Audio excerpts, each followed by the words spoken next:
Okay, I hope that everybody's doing okay. We're going to get started soon. We have 114 people actually following this presentation. My name is Mario Romero, and I'm an associate professor at the Dental College of Georgia at Augusta University, and I am the program director for the Advanced Education and General Dentistry program at the same dental school. I want to tell you a little bit about myself before I get started with my topic today.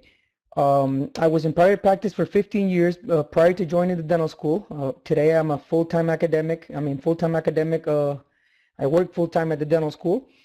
And the topic that I want to share with you today, which I call the bulletproof recommendations for successful composite restorations, I think it's a very important topic because, you know, composite restorations are the bread and butter of dentistry. This is something that I know that you guys do every day, and I actually, just like you guys, I do it every day as well, and I do it with my residents, and I do it myself on my own patients. And what I want to share with you tonight is I want to give you, as I call them, bulletproof recommendations, meaning you will see a couple of steps that I try to avoid jumping, that I try to avoid not doing every time that I'm going to restore a tooth using a composite resin material. So I want you to keep in mind that, and I want you to keep in mind as well that this program is being supported by Colteen, who I really appreciate their support, and I hope that you guys do it as well. So let's get started.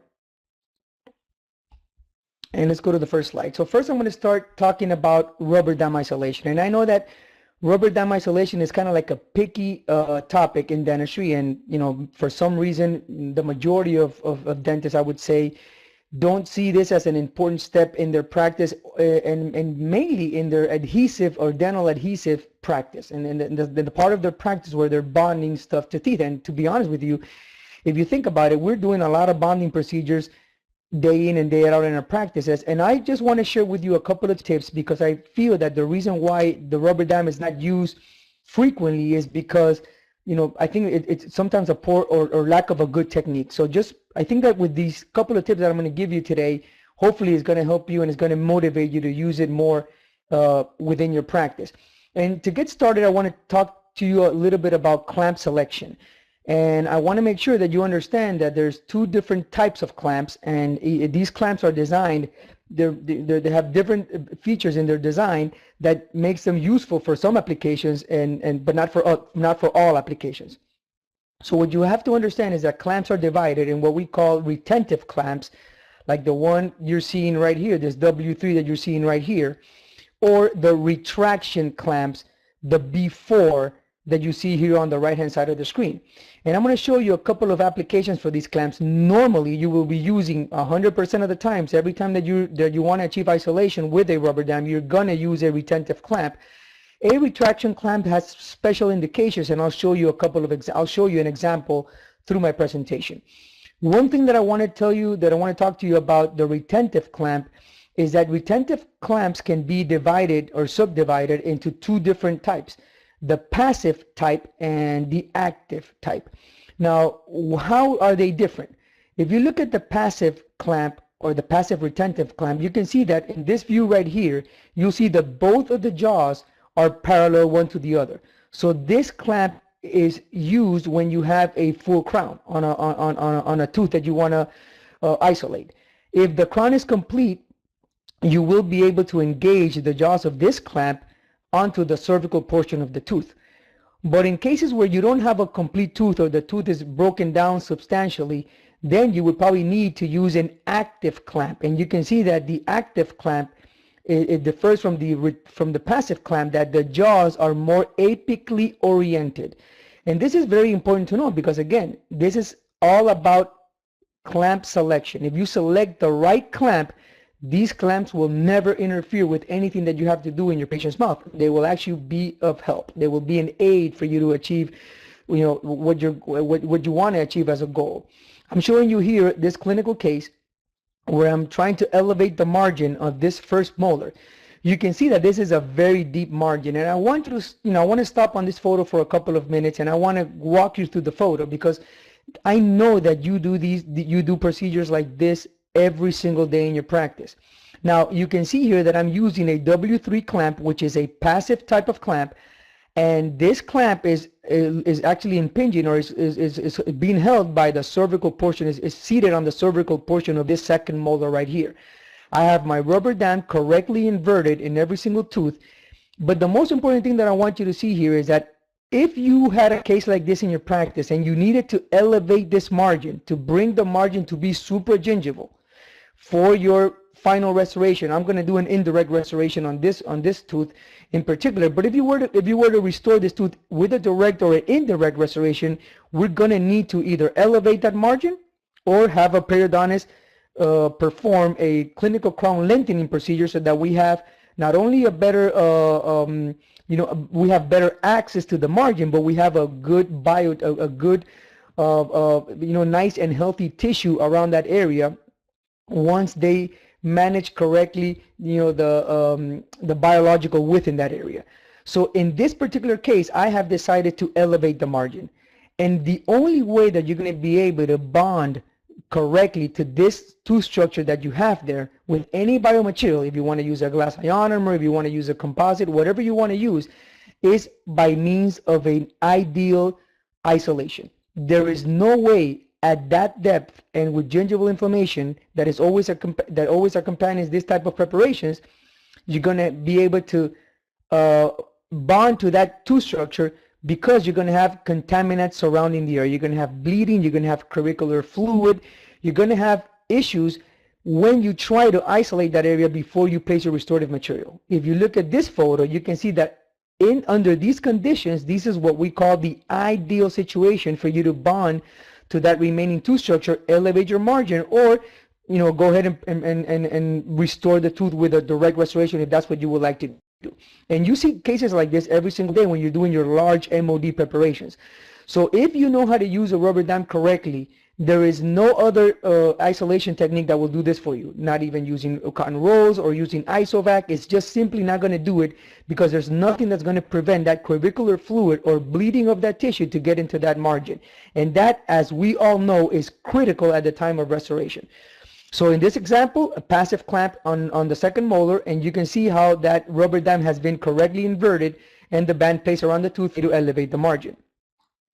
On another aspect, when you have teeth that are not that retentive, like this molar here with that crown, this first molar with the crown, you can see that I've chosen a different clamp. I've chosen a W8A clamp, which is an active clamp, meaning that the jaws of the clamp are more oriented apically, and that helps this clamp hold on to the tooth a lot better. And you're going to need that, because you're going to put, don't forget that you're going to put tension on your rubber dam, and that tension will try to push the clamp out of the tooth that's holding it in place. So make sure that you choose the right clamp before you stretch your rubber dam and put all that pressure onto that clamp so that it's held in place correctly. So that's why you have either passive or active clamps, depending on the specific clinical situation that you're confronted with. The retraction clamps, and this is one of my favorite clamps out there, the B4 clamp or the Brinker clamp. It's a kit of clamps that actually Colteen sells. They fabricate. Hygienic is the one that fabricates, distributed by Colteen, but they fabricate these clamps. And as you can see here, I am going to deliver an indirect onlay restoration on that premolar. But in order for me to make sure that I have complete isolation, that there's no saliva contamination, that all my margins are nice and clear, mainly look at the buccal aspect of my preparation. If you look at this area right here, you can see that that buccal margin is at the gingival margin. So if I place a retraction cord, and at the same time I'm going to isolate with a rubber dam. Again, I'm using a W8A clamp on this molar. You can see a little bit more of an active type of clamp to retain my rubber dam in place. But then I'm going to select my retraction clamp, so that this clamp, all it's going to do is retract the rubber dam and the tissue away from the margins. Now, one thing that you have to know about retraction clamps is that they are not retentive, or they are not as retentive as retraction clamps. These clamps, as retentive clamps. These clamps are only made to retract tissue and the rubber dam. So if you look at the photo, I have a little bit of a blue flowable composite that I actually use. You can use compound as well, but using flowable composite is a lot easier. This is just block out resin that I use to bond to one of the teeth so that I can keep that clamp in place. This is crucial and very important, because these retraction clamps, they're not retentive, so they will move easily. But what they do very well is actually retract the tissue and the rubber dam so that you can expose all your margins on your preparation for cementation or bonding of this ceramic restoration in an ideal situation. Okay? We have other types of retraction clamps. This is what we call the 212L and the 212R. This is no other than a 212 butterfly clamp that has been divided. This has been split in half, and this is done by a company that they sell them as right and left. And this is just like a 212. It's a half of a 212 clamp. And as you can see, this is a beautiful clamp to use when you are delivering, let's say, as an example, porcelain veneers. Look at the way that this clamp retracts the rubber dam and pushes the rubber dam subgingivally so that you have full access to a beautiful and clean margin on your preparations. So it gives you control of the environment before you go ahead and bond your restorations. And that's what I like about these retraction clamps, in combination obviously with retentive clamps, which are going to keep the rubber dam in place. So make sure that you understand that there's two different types of clamps, and that you can, depending on the clinical situation that you have, you choose one or the other. So jumping from rubber dam, I made it pretty quick and simple, just to give you a brief introduction of the the way that I like doing dentistry. I like to have a lot of control of the things that I do. Now I want to go ahead and pass to another topic, and I'm going to talk about dental adhesives. And this is, again, something that we use every day, and something that is changing very rapidly. Every single day we have companies coming out with something that they call new. They want us to think that this is a new dental adhesive, and it has, it saves time, it's faster, it's only one bottle. They want to try to sell us the idea that if we use if we have less bottles in adhesives made out in less bottles, it's going to be faster for us to use. And I don't think that's necessarily true with every single adhesive, because it's really dependent, and I'll show you in a minute, it's really dependent on the type of cement or restorative material that you're going to be using for your final restoration. So let's go ahead and let's go into a little bit into the way that these dental adhesives work. And in general, every time you think about a dental adhesive, you have to understand that with your dental adhesive, you're going to have 3 steps that are always need to be made. It doesn't matter if you're using a 4th generation, a 5th generation, a 6th generation, a 7th generation, or a universal adhesive. They all have to go through this same process, or these same 3 steps. The first one being the conditioning. And that conditioning is always going to be done with the acid. Now, that acid could be in a syringe, or the phosphates can be inside the bottle, like in a universal adhesive or a self-etch adhesive, but you still have to have that step, either in the syringe or in the actual bottle where the adhesive comes into. Then you have a second step, which is the primer, which is preparing the substrate, preparing that dentin to receive, with a hydrophilic monomer, to receive a hydrophobic monomer or hydrophobic resin, which is going to be the bonding resin that used to come in the 2 bottle dental adhesives. You had the bonding resin separated in 2 separate bottles. So you have 2 bottles for bonding, 1 bottle for primer, one bottle for the bonding, plus the acid etch that you had in your syringes. All that today is being combined either in 2 or 1 bottle. And that's what I want you to understand, because these steps are not going to change. They're the same regardless of the number of bottles that you have for your dental adhesive. And what is the objective of this acid conditioning? The objective, and think about this, every time you acid etch, every time you use a phosphoric acid or a phosphate in a dental adhesive, what you're trying to do is you're trying to remove calcium and phosphate from the enamel. You're removing that, and then you're going to have to replace it. And what are you going to replace it with? You're going to replace it with your bonding resin. The only difference comes when you go into the dentin. When you've prepped the tooth with a burr, when you cut the tooth, remove some debris, some caries, or some old restorations, you're going to have a smear layer blocking or clogging those dentinal tubules in the dentin. And you're going to have to remove those. If you're doing a total etch technique, you're going to remove them with your phosphoric acid. If you're using A self-etching or a universal adhesive, since you have your phosphates in your adhesive system included there, these are going to be milder than the phosphoric acid, which means that you're going to modify that dentin layer, the dentin and the debris that you have at the smear layer. You're going to modify it, and you're going to have less penetration of these monomers into those tubules. So you have a self-limiting acid etching protocol onto the dentin, and then you have obviously the bonding, the primer and the bonding in your universal adhesives going into those dentinal tubules 3 to 5 microns in order for you to create that hybrid layer.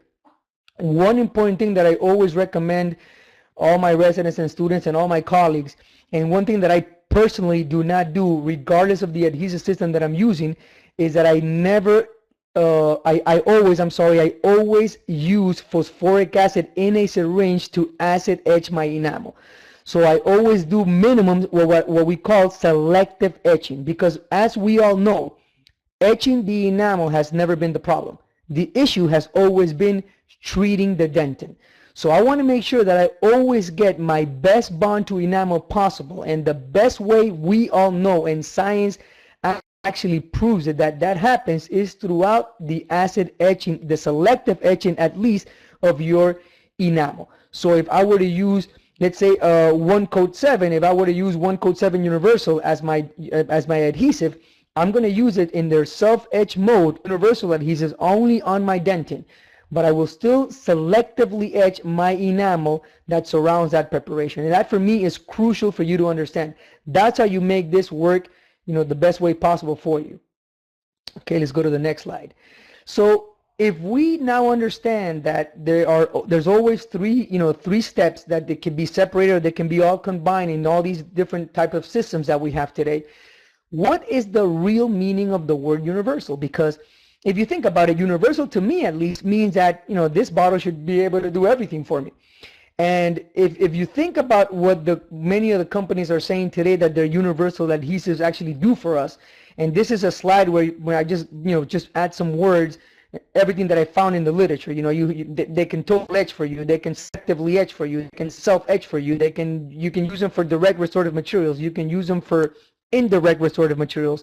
And when you use them with indirect restorative materials, you can use it in a self-cured mode, a light-cured mode, or with self-cured, light-cured, or dual-cured a cement. So there's so many things that you are supposed to be able to do with these adhesives. And many companies today are actually promoting the actual adhesives to be used as ceramic primers, metal primers, or zirconia primers. So in other words, companies are trying to sell us the idea that in that single bottle, we have everything that you can see on this slide, and everything is going to happen with what we have in that bottle. Well, let me give you a little bit of information regarding that, and I want to try to help you, because when I started reviewing this some years ago, it was kind of confusing to me. I mean, I've gone through the whole. I started out in 1998 with with a 3-step etch and prime and bond system, and then I've gone through a whole bunch of generations at this point in my life, and it becomes a little confusing. So for me, the most important aspect that you need to understand is what relates to the pH of the actual adhesive system that you are using.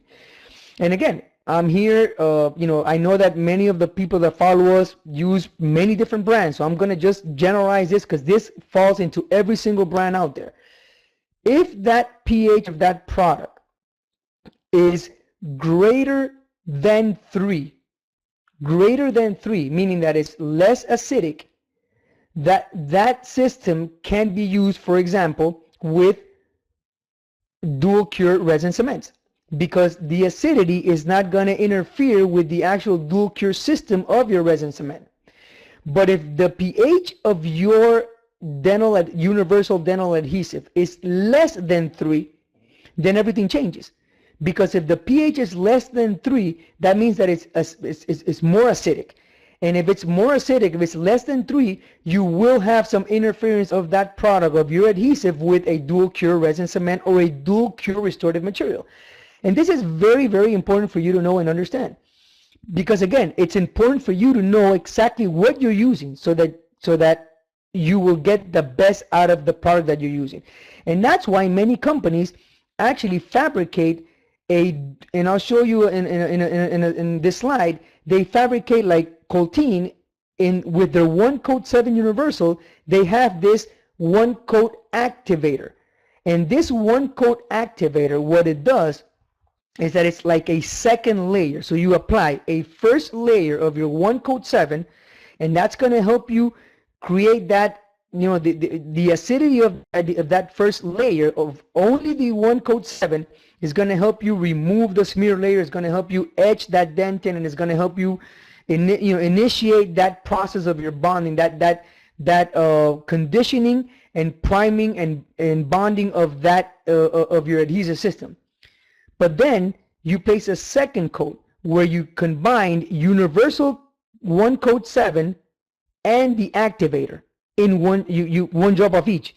And when you do that, now what you're doing is that you're eliminating the acidity, and now you're placing only a second layer of that bonding resin. So what it's doing is actually telling you that with this second layer, you now eliminated the acidity of the environment, because that's why you have the activator. You've placed that second layer of resin, which is going to create a better hybrid layer, and now you're going to be able to use it with your dual cure resin cements. 3M does the same thing with their Scotch Bond Universal. They have an activator if you were to use their adhesive with any other dual cure cement brand out there. Only with their own resin cements you may be able to use Scotch Bond Universal without using the activator. So this is just to let you know that not only Colteen is the one that makes this activator for their universal adhesives, and I want you to know that there is that alternative, so that let's say that you want to use your 1-coat-7 universal with Phillip, which is a bulk fill dual cure resin for restorative means made by Colteen. Then you're going to have to use, if you want to use that 1-coat-7, you're going to have to use your activator before you dispense that bulk fill restorative material. Or you can use their self-cured adhesive system called Parabond. So you have to know exactly what is it that you want, what is it that you're using, what is the best way of using that product with whatever restorative material you decide to use, before so that you can assure yourself that you're going to get and you're going to achieve the results that you're looking for. So it's very important that you understand this part, that by knowing the acidity of the system that you're using in your practice, if the acidity of that product is below 3, you cannot use that product with the dual cure resin cements, because they will not bond well. There will be some interference with polymerization of that dual cure cement because of the acidity of your adhesive. So if they don't make an activator, if there's some products out there that don't make one, then you're going to have to select a different type of adhesive to use with dual cure, either restorative materials or dual cure resin cements. And I'm just going to give you right now a quick example. I'm going to show you a clinical example. I'm going to bond that zirconia bridge that you see right here that I have on my hands, and I've already placed some floss around the bridge so that I can make sure that I'm gonna be able to eliminate any excess cement and I don't get any cement trapped in the embrasure area. At the same time, I have to make sure, and I personally like to use dedicated primers, or for instance for zirconia. This is one that's really good that's out there in the market, made by Bisco. It's called the Z primer. So this is a dedicated primer for zirconia, alumina, and metal. So for any type of these 3 type of restorations that if you decide that you want to bond them, you're gonna have to use a primer like this.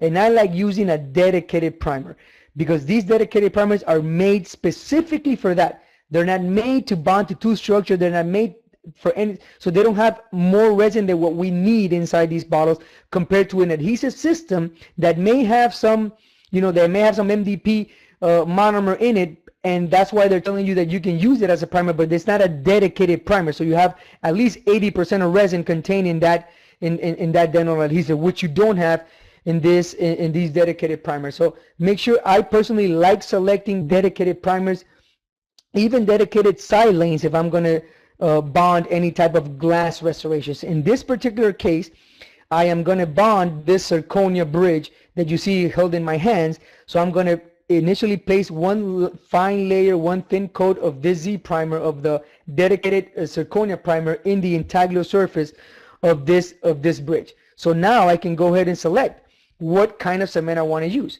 These are two different type of resin cements, and these are two made by Colteen. There you have the one that I chose for this one was Duocem.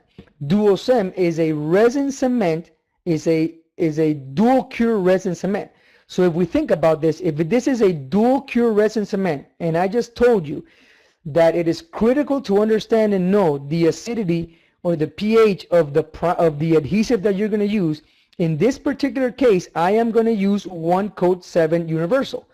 So if I'm going to use 1 coat 7 universal with Duocem, which is a dual cure resin cement, I want to make sure that I use this activator so that the acidic environment given by this adhesive does not affect the dual cure properties of this resin cement. On the other hand, I can decide to use Solocem. Solocem is a self-adhesive resin cement. That's another option that you have. And if this were to be your option, then you don't have to worry about, applying any type of bonding or adhesive onto the tooth structure, because this already has self-adhesive properties built into the cement. So you got two options. In this particular case, I chose Solocem. I chose Duocem. So I am going to go through the whole 9 yards. And I want to share with you very quickly the case where I'm going to deliver this bridge. This is the patient that actually, when the first day that she came to us, and this is what her initial aspect. And she had this removable partial denture that she was unhappy with. She was really missing only 3 teeth, but they had placed 4 teeth in the partial, so they were kind of narrow, the canine and the lateral. You can see how shifted the midline was. If you look at the right hand side of the screen, you can see the diastemas, that the space that she had between her natural lateral and the central that was part of her partial. You can see the spaces back here. So there was some improvement that could be done if we decided to change the type of prosthesis that the patient was using. So and I'm going to walk you through the process. This is now, you see a retracted view of this case, and this is a nice case because in this case I actually combined using some composite resin on the mandibular incisors to kind of rebuild the incisor lips of the mandibular incisors, which were very worn down. And I did that before I went ahead and obtained my face bow and mounted my cast, so that I can then get this wax up that you see here. In this wax up, what I did was try to correct, even though the midline was shifted and it was going to be off, and the patient understood, and she did not want to go through any orthodontic movement of her teeth, so that I can correct the midline shift. And she's had it like that for her entire life, so she wasn't worried about that. She just wanted something that was fixed and not removable anymore, and she did want some improvement in her smile. So I want you to look into the staining of her teeth, some natural stains that she had, some fracture lines, some wear, there was not a lot of changes that we did to the color of her teeth because she wasn't worried about that. We just wanted to look into shape and form. And I'm going to tell you that because when you look at my final prosthesis, you will see that many of these intrinsic stains were duplicated there because we wanted to get a very nice natural looking in this patient's mouth. We're not looking to obtain just beautiful teeth. We're looking to obtain more natural looking teeth with some wear, with some, a little bit of wear, a little bit of fracture lines, a little bit of these things that she has, these intrinsic characteristics that she actually presented in her natural teeth. So that's what we're doing here with the wax up that we developed for the case. Once we get the wax up, you can see that I removed the partial, I prepped her teeth, and I went ahead and did my temporary, and that's what you're seeing here, my PMMA temporary. And now from here on, the patient was sent to the periodontist because we needed to correct a little bit of deficiencies that we had in the biological width. We had some mucosa present around some of the tissues, mainly on the canine on this side over here, so we needed to do a gingival graft. So there was a little bit of surgical procedures needed periodontically wise. So we sent her to the periodontist, and this is what you're seeing right here. This is after the perio surgery. Now you can see that we've achieved more tooth structure. We've corrected the biological width. We've added a graft on this side over here so that we can get more of attached gingiva around that canine, so that this would make easier for us to obtain an impression. There was a lot of mucosa surrounding this tooth, and there was actually a low attachment of a frenum in this area that would pull that very thin tissue that she had around there. So it was going to be literally impossible for me to obtain a really good impression on that side.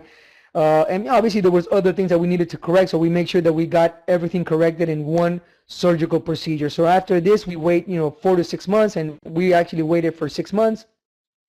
And this is the day of delivery of the bridge. So this is 6 months later. All the teeth were prepped, and you can see this is a full contour zirconia bridge. And you can see the characteristics, a little bit of wear, the irregularities on the incisal edge, the crease lines that were developed with some staining, some natural staining on the embrasures. We're trying to replicate nature. But the most important thing here is that we followed a very nice and clean bonding protocol. We decided to bond this zirconia bridge in place, and for us to do that, we use a universal adhesive combined with an activator, so that it would allow us, its pH will come down, it will come up, I'm sorry, and it would allow us to use a dual cure resin cement to bond this bridge in place. So that's kind of like, when we're doing indirect restorative procedures. And you can see here now, you can see the free gingival graft that we were able to achieve, the periodontist actually was able to achieve on the canine. You can see the way that, the contours and the staining and everything else, the natural look of the restoration. But the most important aspect is not what we're seeing right now, is the actual thought process behind how am I going to bond this zirconia bridge for it to be predictable. What kind of cements, what kind of adhesives, and if I select a universal adhesive, again, I'm going to repeat this many times, you have to know the products that you're using, and it's crucial that you know the pH of your own adhesive, the own dental adhesive that you decide to use in your own practice. You have to know that, so that you can make a good decision based out of that. Now this is side view. You can see how natural these restorations look in the patient's mouth. I want you to look at the incisal edges. All of them were built. These lower ones were all reconstructed using composite resin. And I know that many of you are going to say, well, you're going to place composite resin against zirconia bridge, and that's not the ideal. But again, this is real dentistry. This is real clinical practice dentistry, and not every single patient that comes to my practice has all the money in the world to get all the teeth restored at the same time. So I needed to restore, I needed to relocate that incisal edge position, I needed to correct that before I went ahead and did my upper maxillary prosthesis. So at this time, what I did is I did the composite. If she wears the composite with time, it's always easy for me to go back and add more composite. So that's what I like about composite. Composite is it's a beautiful material aesthetically, but it's a very forgiving material as well, restoratively, because you can always add to it. You can always, if it fractures, you can always repair it. It's easy to repair, and it's predictable, because when you repair, you will always, if not 100%, I would say 90% of the times, you're going to mask and match the previous shade that you had used before, because they blend in beautifully. They have this the chameleon effect, which is inherent in the composite. And this is now a full facial view of the new smile of our patient. You can see the way that this bridge blends in with her natural her natural teeth and just her face. And that's what we're trying to look for every time that we do these type of procedures, when we're trying to give our patients back something that is very natural, and natural is not always perfect. And that's why I want you to, that's just the way I think and the way that I try to manage my cases. So jumping from dental adhesives, I'm going to now go to direct composite restorations. And again, I'm just going to present this product. I don't know if anybody out here has had the opportunity to use Brilliant Everglow, but I'm going to show you a case using this product. I'm going to tell you what I like about it. I'm going to tell you the beauty of their dual shade capabilities, and not only the dual shade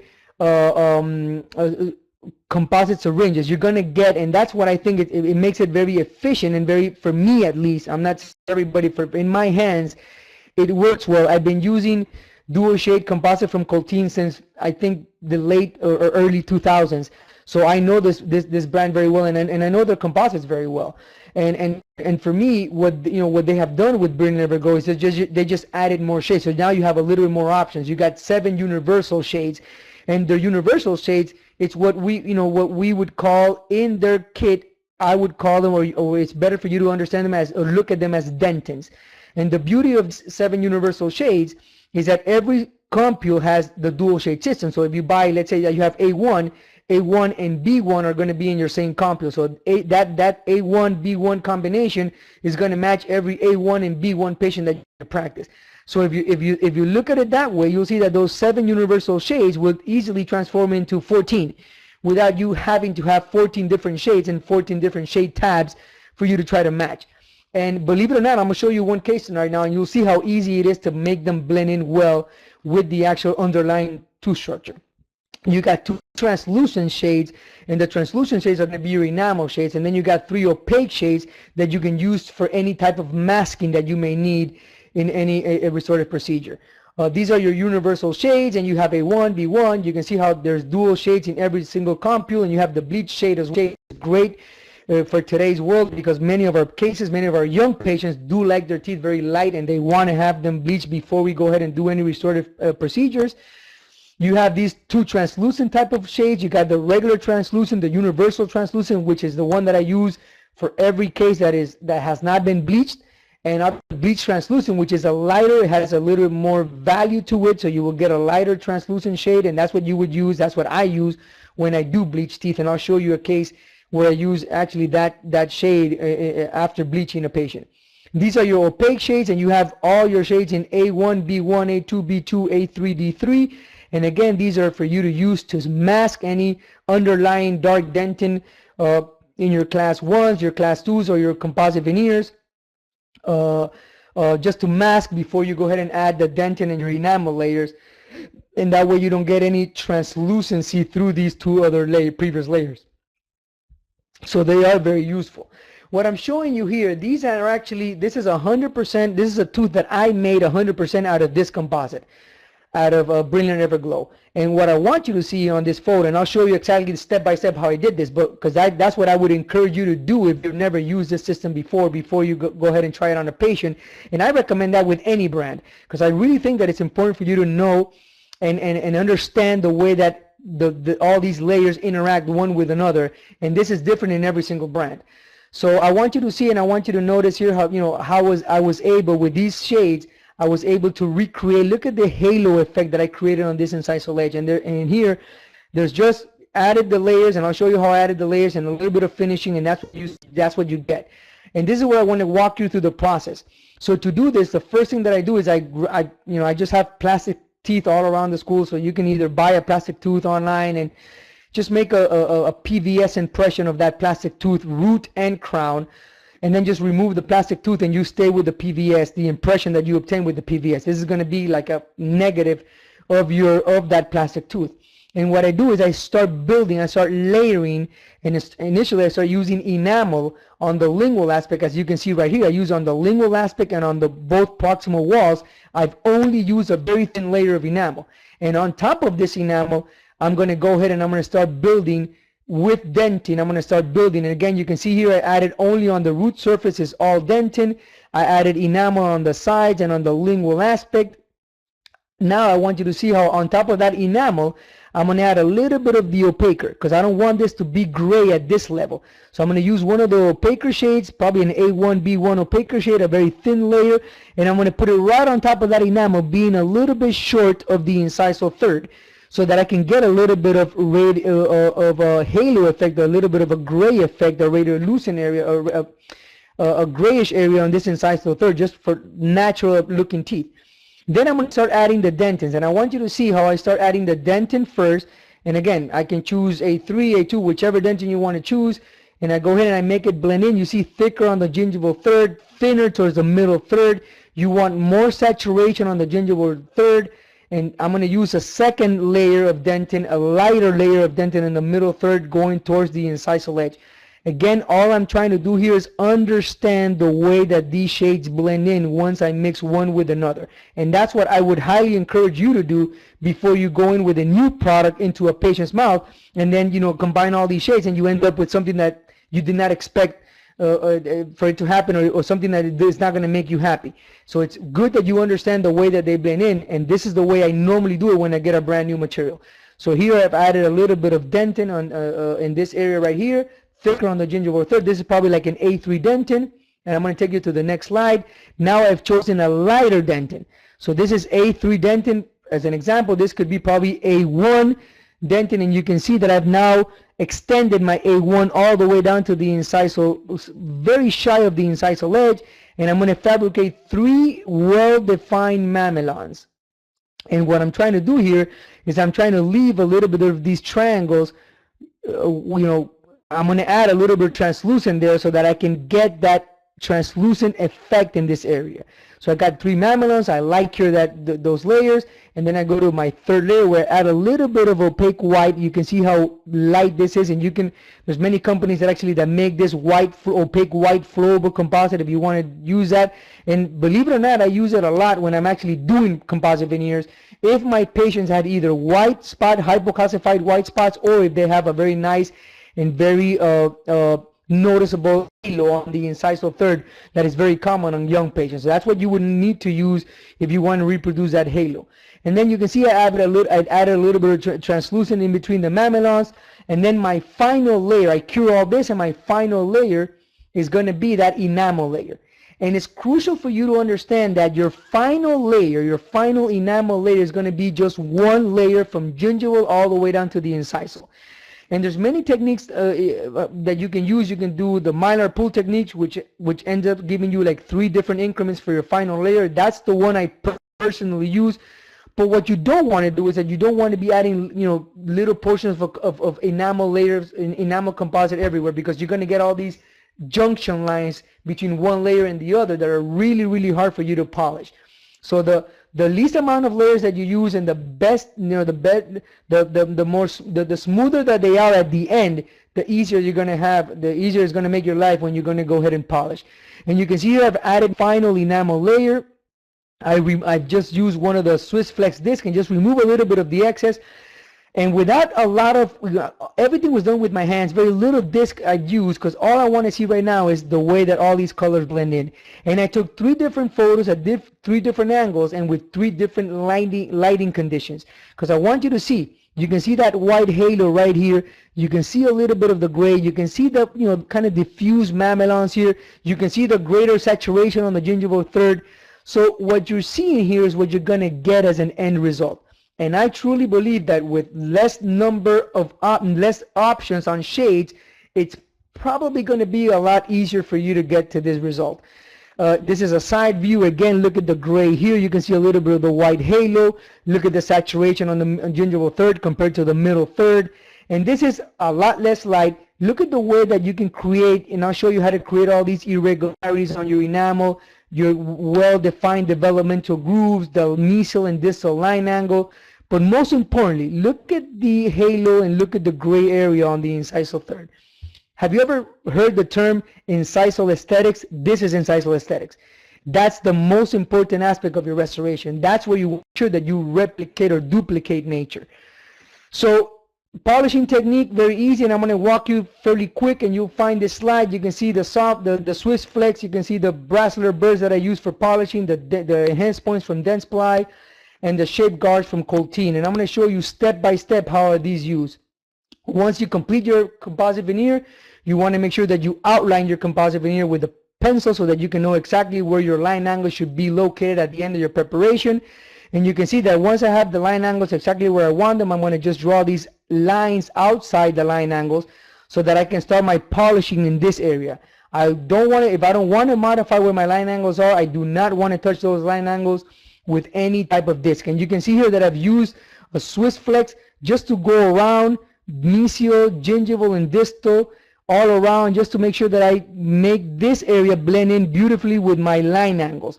And that's going to give you that outline, that ideal outline. I'm going to show you here in this quick video, you know, how the Swiss Flex is used right in that area without impinging into the line angles. Because you don't, if you approximate your line angles, you know that your tooth is going to appear to be narrower. If you separate them too much, it's going to appear to be wider.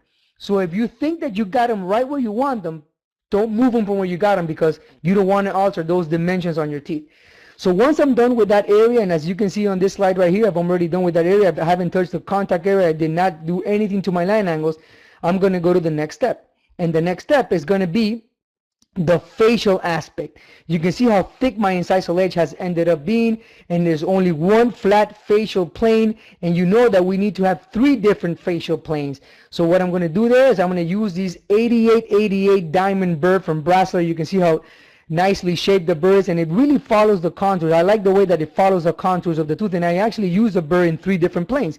So I use first on the gingival plane, then I use it on the facial plane, and then I use it on the incisal plane. And what I'm trying to achieve by doing that is I'm trying to achieve this: my my emergence profile, the facial contour, and the incisal contour. So I have all those 3 planes represented in my final restoration. That's crucial as well. So as you can see, all these little steps are crucial for you to achieve ideal results. If you have developmental groove, and if you have tertiary anatomy on your natural teeth, that sometimes you do have them, well, this is the way that you develop them. You just draw them with a pencil, just kind of duplicating what you see on the sides. Using again the 8888, you can create some depressions in between the mamelons that you created with your composite, and now you're ready to achieve these depressions that initially are going to be slightly sharp, but then we're going to smooth them out, and we'll smooth them out at the end. Now we're going to create some irregularities on the gingival third. If you have any teeth that have any scratches here, any perichemata showing in this area, well, you can draw them again with the pencil. You can use now a round burr, and I'm going to show you this video. And you can use big round burr, diamond burr, and just with very light touches, you can do these 3 horizontal lines, very light touches. You come up and down, up and down. You don't want it to be perfectly straight. You want them to be slightly irregular, and this is what you're going to achieve. Once you have the developmental grooves and all these scratches, whatever defects that you may have on your natural enamel, then you start polishing that area. And you start using this very fine diamond, which is a DET 45 burr from Brasseler as well. Very short shank, very fine diamond, and very fine tip as well. And what I do with this, I just do very small, if I have little irregularities, so that when I polish my composite, I don't end up with a extremely highly polished tooth. Again, this has a lot to do with what you have on your neighboring teeth. And if you're doing all 6 anterior teeth, well, you can do whatever you want. You can highly polish them. You can create some irregularities. I personally like creating some irregularities because this is the way natural teeth are, and that's just me. But again, I leave it up to you. I'm now going to use this the enhanced disc and a little bit of water on it, and with that, I'm just going to smooth everything out. Then I go ahead and I use the shape guard, and these are the ones that really give me that high gloss in my final restoration. I'm going to show you the photos of the fine gloss. I want you to see how shiny that is, and that is actually the tooth that you just saw me polish right now, step by step. Look at the little scratches, look at the irregularities on the gingival third, look at the developmental groove, but most importantly, look at the shininess. Even though I have a whole bunch of irregularities on the tooth, it's extremely shiny. These shape guard wheels really get into all these little irregularities, and they give you a highly polished surface, which is what we're all looking for at the end of the day. So now let's go to a real case, and I'm going to walk you through it. I'm going to walk you through the whole process of how I do this. This patient is, as you can see, it's a very young patient. The patient really needed orthodontic treatment to enhance her smile, and then after that, add probably a little bit of composite. The patient had orthodontics previously. Things didn't go right with the ortho, and she just did not want to repeat. She did not want to have ortho done again. So that's kind of like where we are. So she wants to improve. She doesn't like her incisal embrasure. She doesn't like this tooth being a little bit more facial than this one. So there's a couple of things that she didn't like about her smile, and we said, okay, let's go ahead and take some photos. I'm going to make some casts. I'm going to actually develop a wax up, a diagnostic wax up, and I'm going to go from there. And the question that I always ask myself, do I need any reduction? And the answer to that question you're only going to get through your diagnostic wax up. So I do my diagnostic wax up, and what I'm going to do with that diagnostic wax up is that, and you can see here, this is kind of like a digital design. I know that I can lengthen those teeth because I saw it on her smile that I had room for that. This is kind of like what I need to do. I need to add more composite, and now I want to make sure that, is this possible? Can I do this without reducing any tooth structure? So after I do my wax up, and I do these myself in my practice. When I was in private practice, I had I had a really good dental assistant that I trained, and I'd helped, and I taught her how to wax. And you can do this in your own practice, or you can actually send it to your lab and have them wax it up for you. Once the wax up is completed, I fabricate this guide out of PVS, a putty matrix, and I mix the base and catalyst, and I just, I put it on top of my wax up, and this is what I obtain. I first use only the putty matrix, then I use a light material inside the putty matrix, and I make a second impression so I can copy all the details of my wax up. As you can see over here, you can see the putty matrix and my light material all over the place, so that I can copy this wax up very, very well. Now, using some PMMA, I inject it inside my matrix, and I'm going to take this directly into the patient's mouth. So this is the before, and this is the immediately after photo. And when you see this, there are very little areas that you can see a little bit of tooth structure here, a little bit of tooth structure here, a little bit in this area. So now I can tell the patient directly in that same appointment, I can tell her, look, I'm going to have to reduce a little bit here. I'm going to probably have to reduce a little bit here, a little bit over here, so I can get the composites to flow exactly the way that I've achieved with my mock-up.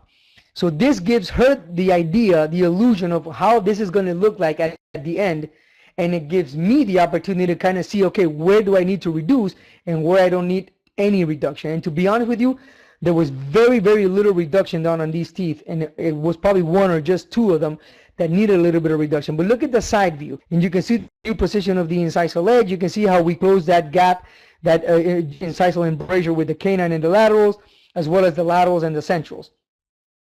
So there's definitely improvement.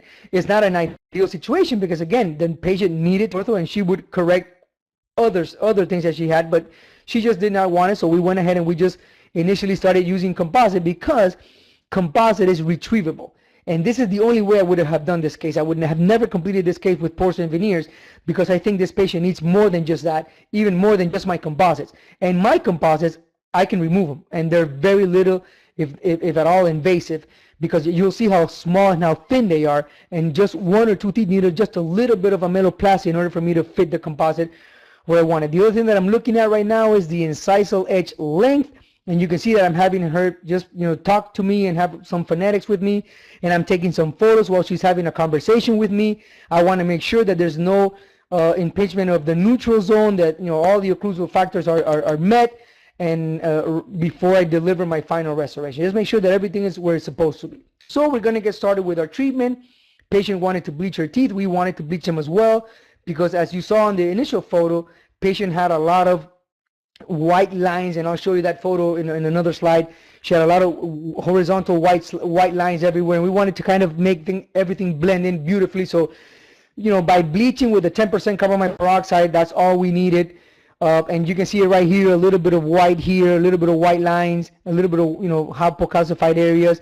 Here is the B shade one that we used to just take that initial photo. You can see that her teeth were already light.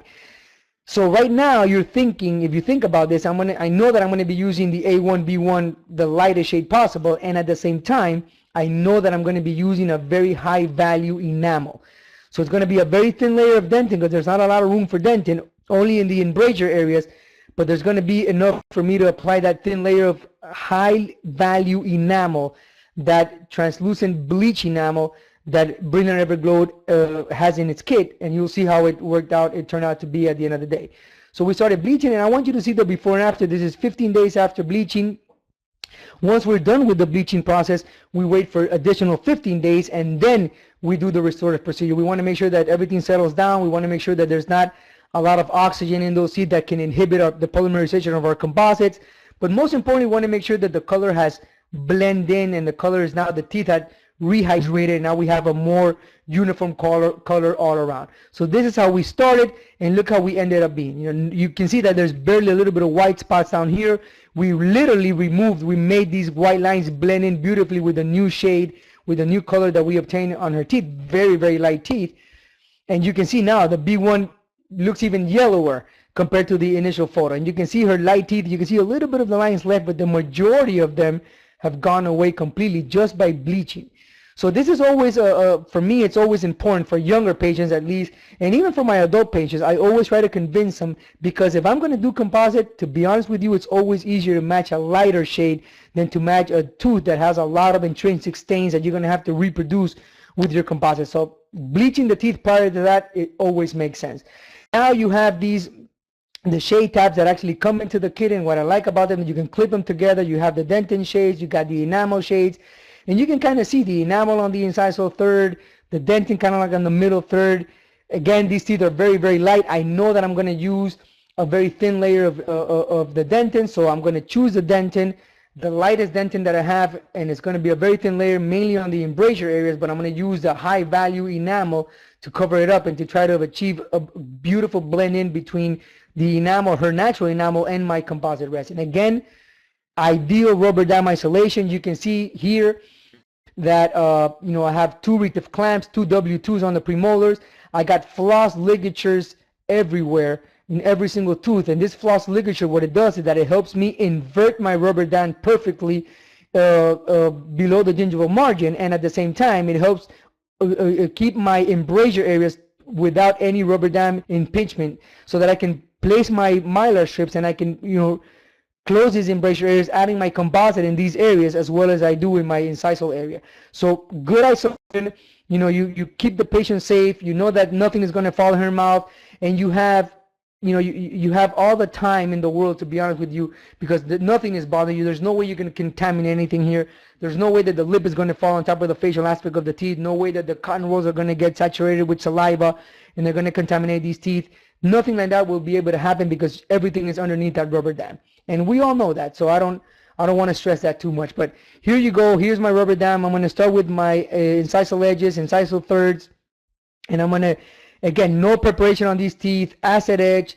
I'm going to use my my universal adhesive here. I'm going to go ahead and place it 1 coat 7, and I'm going to place it there 1 to 2 layers. Eliminate the solvent with my air water syringe for 5 to 10 seconds.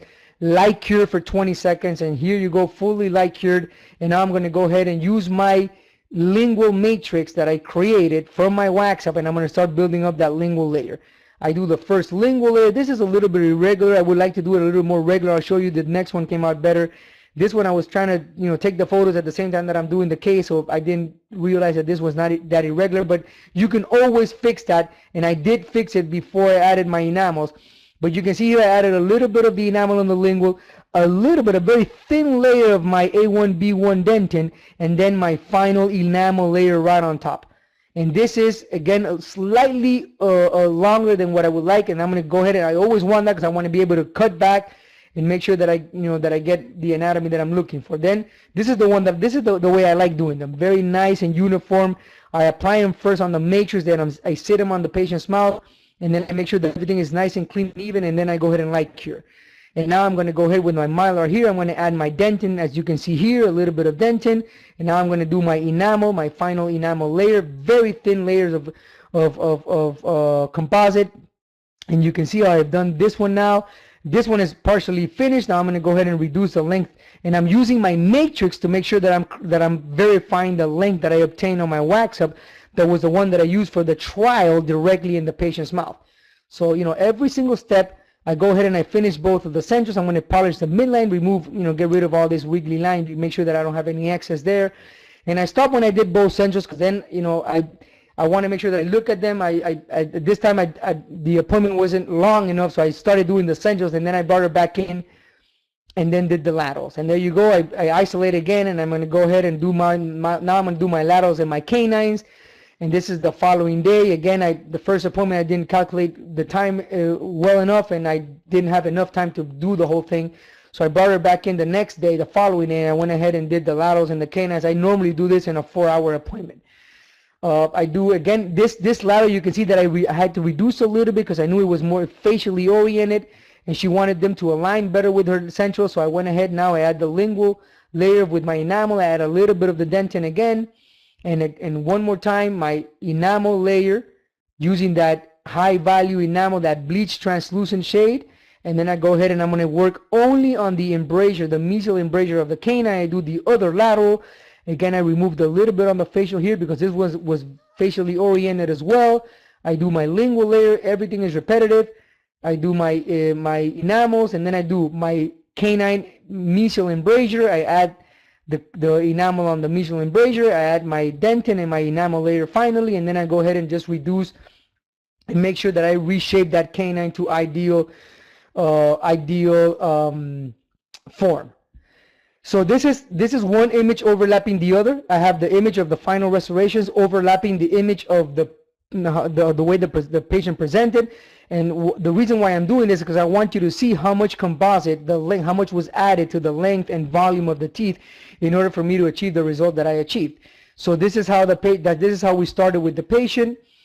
This is what we ended up having. You can see from canine to canine. Now all 6 restorations completed. Now I'm going to go back and polish everything. I'm going to go through the whole polishing process just like I showed you on the previous slides. And I want to show you now, this is immediately after, I'm sorry, this is not immediately after. This is 15 days after completed of the restorations. This is exactly the way that the patient presented when we started after bleaching. You can see that the white lines are not there anymore. This is 15 days post-op. So you can see how much length we achieved. You can see the new shape of her teeth. You can see that we managed the incisal embrasures. We went all the way to the mesial aspect of the canines. We did not do anything on the distal aspect of the canines because, again, the diastemas were just irregular, asymmetrical, and they were too large for us to do anything there. But we corrected everything that you see on the facial. And I want you to look at the way that these composites blend in. As you saw during the whole clinical procedure, we just added composite to the incisal third of all 6 anterior teeth just to manage those incisal embrasures. This is not a full composite veneer. And even though it's not a full composite veneer, you know, even before I finish polishing this, you can see that there's literally barely, you can barely tell the transition line between my composites and the actual tooth structure. They're almost 100, they're 99% imperceptible. And once you polish them, this is what you get. You get this beautiful shine, high gloss, where you literally cannot tell the difference or the junction between the actual composite material and the enamel tooth structure. So this is my last slide. I don't know if I'm open to any questions or any comments on my presentation. If there is any, I'm going to give you. We still have 3 more minutes available in our live presentation today, so I'm more than happy to answer any questions that you may have.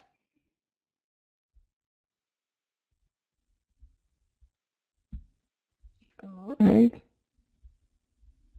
I have 6 questions here.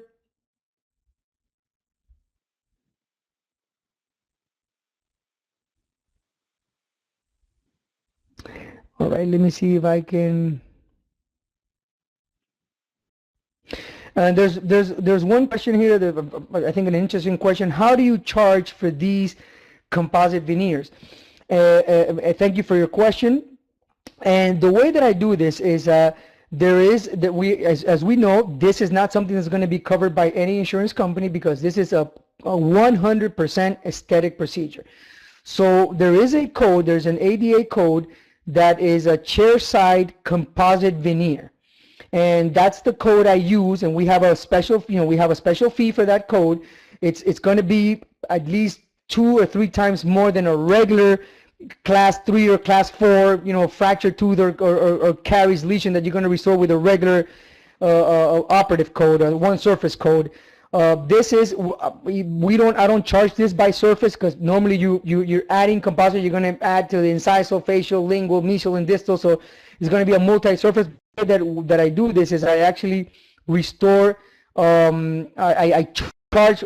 We use that chair side composite veneer code, and we have a number attached to that code, a fee attached to that code that is normally, I would say, close to 3 times as much as it would be for a for a regular class 3 or class 4 fracture composite, or something that is needed to be done because there's a fracture or there's a caries. So this is a 100% aesthetic procedure, and we explain this to the patient from day one. They understand it, and they know that there's a payment attached to 100% payment on their side attached to this procedure. So thank you for that question. Let me see if I find another question.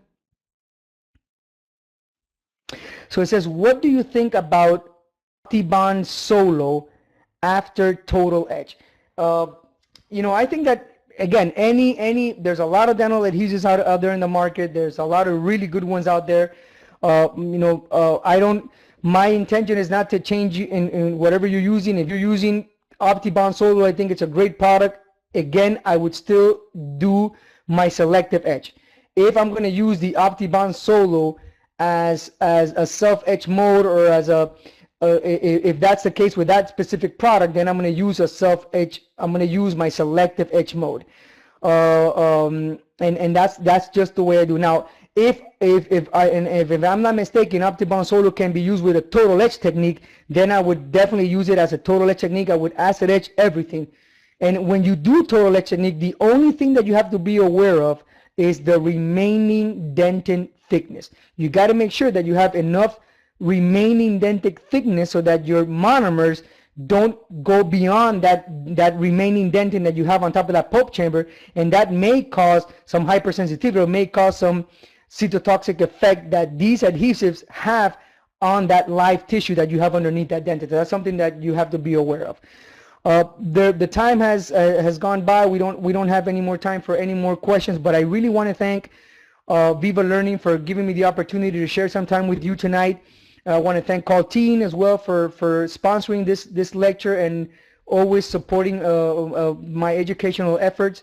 And I want to thank the 234 people that took some time out of their busy schedules all over this nation and probably all over the world to be with us tonight. Okay, I wish everyone Merry Christmas and a Happy New Year. Have a good night.